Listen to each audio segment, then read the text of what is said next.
Hello students, सभी को हमारे यूट्यूब चैनल में स्वागत है। और चलिए आज हम लोग एक नया विषय के साथ आए हैं जो कि क्लास 10th के जियोग्राफी, जिसका चैप्टर 3 हम लोग देखने वाले हैं। और इस चैप्टर में हम लोग आज पढ़ेंगे, क्या पढ़ेंगे? जल संसाधन पढ़ेंगे। क्या पढ़ेंगे? जल संसाधन, जल संसाधन पढ़ेंगे। ठीक है, तो इसका पहला पार्ट है ना। तो चलिए हम लोग इसे शुरू करते हैं। जैसा कि आप जानते हैं कि 3/4 धरातल जल से ढका हुआ है। पृथ्वी का अगर हम लोग देखेंगे तो 3/4 भाग, कितना भाग? 3/4 भाग, मतलब एक इसको गोला मानिए तो इसका 4 भाग हो गया। तो 3 भाग जो है ये पानी में ढका हुआ है। कितना भाग? 3 भाग। इस तरह से ये होता है 3/4, यानी कि 4 भाग का 3 भाग पानी में ढका हुआ है, एक भाग जो है खाली छोड़ा है, एक भाग खाली छोड़ा है। ठीक है, ढका है, परंतु इसमें प्रयोग में लाने वाले योग्य अलवणीय जल का अनुपात बहुत कम है। ये 3 भाग जो पानी है, ये पानी हम लोग पी नहीं सकते। ठीक है, ये पानी हम लोग पी नहीं सकते, ये लवण युक्त जल है।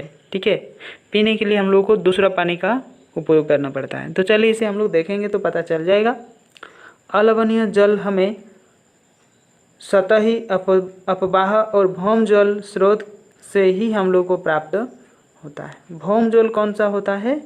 या स्रोत वाला जो जल होता है, कहीं से बह के आता है वही, या फिर भौम जल जो होता है जो मिट्टी के नीचे हम लोग को, जैसे कि बोरिंग जो हम लोग करते हैं, जो नलकूप से पानी हम लोग निकालते हैं, वही होता है भौम जल का पानी। ठीक है, यानी कि भौम जल।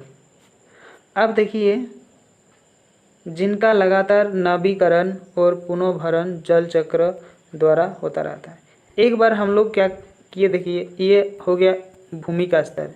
ठीक है, यहाँ हम लोग पाइप डाल दिए हैं, ये हो गया आपका भौम जल, ये हो गया भौम जल। ठीक है, तो यहाँ हम लोग पाइप डाले हैं, और पाइप डालने के बाद हम लोग ट्यूबवेल से इसमें पानी हम ले रहे हैं हम लोग इस तरह से। ठीक है, तो लेने के बाद हम लोग पानी लेने के बाद क्या होता है, जब इस यहाँ नीचे का पानी स्तर जो है घट जाता है, तो जब फिर से बारिश होता है, जब फिर से बारिश होता है इस तरह से ऊपर से भूमि के ऊपर बारिश आता है, तो बारिश आने के बाद क्या होता है, बारिश आने के बाद ये फिर से पानी जो है सिरक कर यहाँ आकर भौम जल के रूप में यहाँ जमा होने लगता है। वही फिर से हम लोग पीने के योग्य पानी के रूप में पीते हैं। अभी समझ में आया?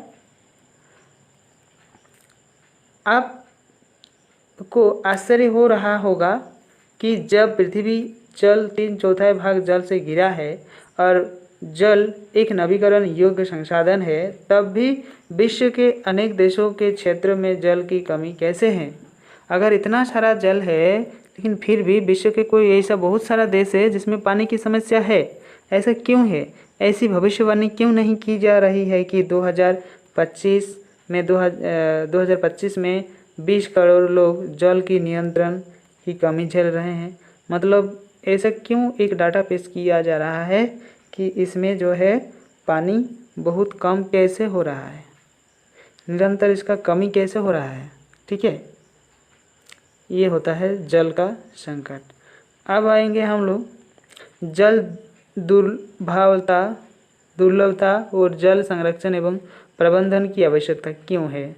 जल के विशाल भंडार और इसके नवीकरण योग्य गुणों के होते हुए यह सोचना भी मुश्किल है कि हमें जल दुर्बलता का सामना करना पड़ सकता है। जैसे कि हम जल की कमी की बात करते हैं तो हमें तत्काल ही कम वर्षा वाले क्षेत्र या जो सूखाग्रस्त जगह है, सूखाग्रस्त जो इलाका है, इस इलाका को हम लोग याद करते हैं या ध्यान आता है। जब हम लोग बारिश कम होने लगता है तो हम लोग राजस्थान जैसे पानी की कमी होती है इसका अनुभव करते हैं। ज़्यादा होता है तो फिर हम लोग उत्तर जो पूर्वी यानी कि उत्तरांचल, जैसे भारत का ये वाला हिस्सा जो है नीचे इस तरह से होता है, ये वाला जो हिस्सा है भारत का, इसमें बहुत सारा इधर बारिश होता है। तो ज़्यादा होगा तो इधर वाला हम लोग को याद आता है, जब कम होता है तो क्या होता है, इस तरह से जो होती है, तो ये वाला जो राजस्थान होता है इस हिस्से का भी हम लोग को याद आता है। ठीक है, अब देखिए हमारे मानस पटल पर तुरंत राजस्थान के मरुस्थल और जल से भरे मटके संतुलित करती है और जल भरने के लिए लंबा रास्ता तय करनी पड़ती है और